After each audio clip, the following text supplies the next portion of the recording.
Pendant un moment, j'ai attendu un signe de sa part, mais elle semblait dormir profondément. Cela m'a donné encore plus de courage. Elle avait une couverture sur elle, mais je posais ma main par-dessus la couverture. Pendant 15 minutes, j'ai continué à passer ma main dessus, mais elle n'a donné aucun signe. La pièce était plongée dans l'obscurité, et dehors, le bruit de la pluie battante résonnait. Mon audace grandissait, et je me suis rapproché un peu plus d'elle. La distance entre nous s'était considérablement réduite. Mais dès que j'ai glissé ma main sous sa couverture, elle a immédiatement attrapé ma main et l'a posée à un endroit où je n'ai pas pu me retenir. Après avoir passé mes examens de 12e, j'étais libre. Je ne voulais penser qu'à me reposer et me promener, rien d'autre. Mais en me voyant libre, ma famille me confiait toutes les tâches. Va chercher des légumes, ou il n'y a plus de lait. Rien ne se passait comme je l'avais imaginé. Dans ce temps libre, je voulais m'amuser un peu, mais passer tout ce temps devenait extrêmement difficile. J'ai planifié une sortie avec mes amis, mais à cause de leurs contraintes, cela n'a pas pu se faire. Ma mère m'a alors dit, « Va chez ta tante, j'ai des choses à lui envoyer. » De toute façon, elle t'a demandé de venir tellement de fois, et toi, tu n'y vas jamais. Ma tante vivait à Lucknow, et je n'aimais pas vraiment y aller. Cela faisait 3 ou 4 ans que je n'étais pas allée chez elle. Normalement, j'aurais refusé, mais j'ai pensé qu'au lieu de rester à la maison, il valait mieux aller chez ma tante.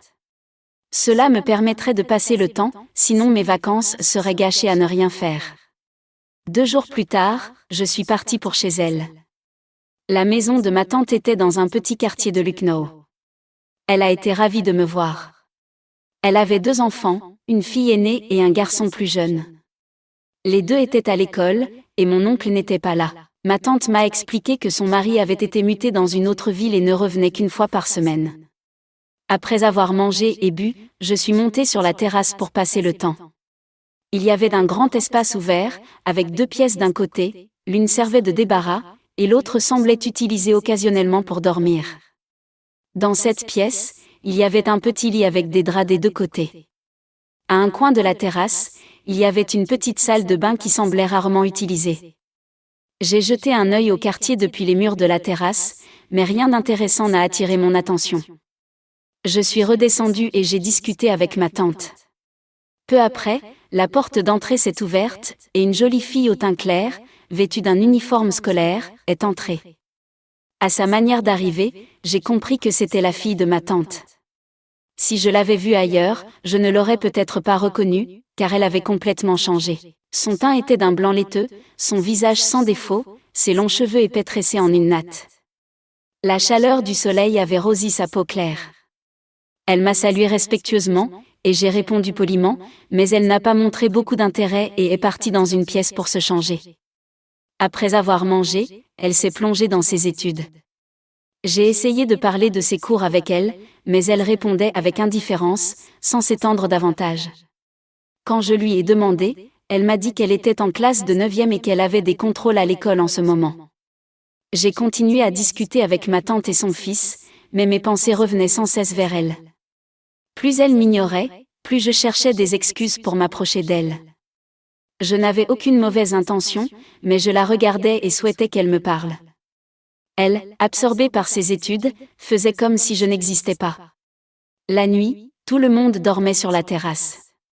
Ma tante avait préparé un lit pour moi sur une charpente à part. Elle dormait près de sa mère. Tout le monde s'était endormi, mais je ne pensais qu'à elle. J'étais venue avec l'idée de rester 2 jours seulement, mais maintenant, à cause d'elle, je n'avais plus envie de partir. Allongée, je la regardais de loin dans l'obscurité. Elle n'était pas vraiment visible, mais la contempler me procurait une forme de paix. À un moment de la nuit, je me suis endormie. Le lendemain, ma tante m'a réveillée, et la première chose que j'ai faite a été de la chercher des yeux, mais elle était déjà partie à l'école. Toute la journée, j'ai attendu son retour, mais en revenant, elle a repris sa routine habituelle. Je suis sortie avec son frère, Karan, au marché, et j'ai acheté quelques trucs pour lui. J'ai aussi pris une tablette de chocolat pour elle. De retour à la maison, je la lui ai offerte, mais elle a refusé en disant qu'elle n'aimait pas le chocolat, avant de replonger dans ses études. Plus elle me traitait comme un étranger, plus j'étais attirée par elle. Caran me proposait de sortir, mais je ne voulais pas m'éloigner d'elle. Je voulais juste la regarder sans arrêt. Cette nuit-là, alors que nous dormions tous sur la terrasse, la pluie a soudain commencé. Ma tante m'a dit, « Va dormir dans la pièce à l'intérieur, il fait trop sombre sans électricité. » J'ai tâtonné dans l'obscurité et me suis allongée contre le mur. Je me suis endormie rapidement, mais le bruit du tonnerre m'a réveillée. J'ai senti quelqu'un allongé à côté de moi. L'électricité n'était pas revenue, et la pièce était toujours plongée dans le noir. J'ai pensé que c'était Caran, mais quand un éclair a illuminé la pièce, j'ai vu que c'était elle. Mon souffle s'est coupé, comme si la vie m'avait quitté. La voir si près de moi m'a fait perdre la tête.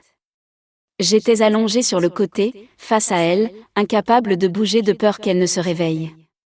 Après un moment, une fois calmée, j'ai eu envie de la toucher, mais la peur qu'elle se réveille et que cela crée un problème m'a retenue. J'ai compris qu'elle s'était allongée là par erreur à cause de l'obscurité. Pour en être sûre, j'ai posé ma main sur son bras comme si je bougeais dans mon sommeil. Dès que je l'ai touchée, une étrange sensation m'a traversée, comme un courant électrique. Son bras était doux comme de la soie.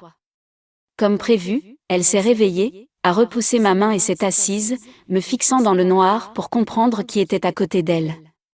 J'ai fait semblant de dormir profondément, ronflant légèrement. Réalisant que c'était moi et non Caran, elle a pris sa couverture et s'est déplacée de l'autre côté du lit. J'ai soupiré de soulagement, me maudissant d'avoir gâché cette chance. Le lendemain, elle a agi comme si de rien n'était, continuant à m'ignorer. Elle semblait un peu préoccupée et encore plus concentrée sur ses études. J'ai pris mon courage à deux mains pour lui demander ce qui n'allait pas. Ma tante a répondu à sa place, demain, elle a un examen de maths, et elle est faible dans cette matière. J'ai dit, ne vous inquiétez pas, je vais l'aider à réviser. Cela l'a un peu rassurée. J'ai passé la soirée à l'aider avec ses maths, et nos mains se sont frôlées plusieurs fois, me donnant des frissons. Peu à peu, elle s'est détendue avec moi. Le lendemain, après son examen, elle était ravie. Elle m'a dit que ça s'était très bien passé grâce à moi et m'a serré la main pour me remercier. Ce contact m'a bouleversée. Par la suite, son attitude a complètement changé, elle est devenue amicale et ouverte. Pendant les 2 jours suivants, nous avons beaucoup discuté. Mais cette nuit-là, la pluie est revenue, et ma tante m'a encore envoyé dormir à l'intérieur. Je me suis allongée près de Caran, mais quand je me suis réveillée, un éclair m'a montré qu'elle était là, pas lui. Choquée, j'ai hésité. J'ai tenté de la réveiller en posant ma main sur elle comme par accident. Elle s'est assise, m'a regardée, puis s'est recouchée au même endroit. J'étais perdue.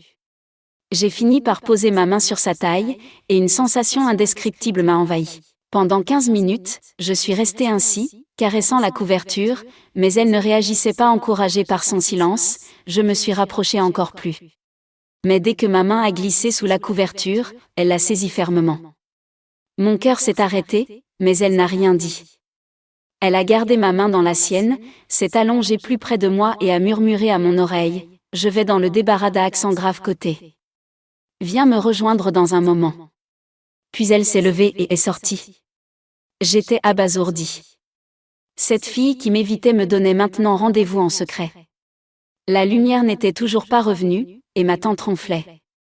Je me suis levée, dans le noir, j'ai rejoint le débarras. À peine entrée, elle m'a attirée contre elle.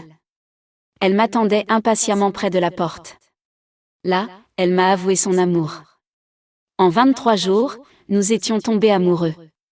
Mais quand est venu le moment de partir, ses yeux étaient remplis de larmes. Je me suis approchée et lui ai dit, « Ne pense pas que j'ai juste passé du temps avec toi. Je t'aime, et en rentrant, je demanderai à ma mère de venir chez vous pour notre mariage. » Elle a baissé les yeux, gênée. J'ai essuyé ses larmes et suis partie. À la maison, j'ai convaincu mes parents, qui n'ont pas objecté. Ma tante a aussi donné son accord, et nous nous sommes mariés. Si cette histoire vous a plu, amis, n'oubliez pas de liker, partager et vous abonner. À bientôt avec une nouvelle histoire captivante. Merci.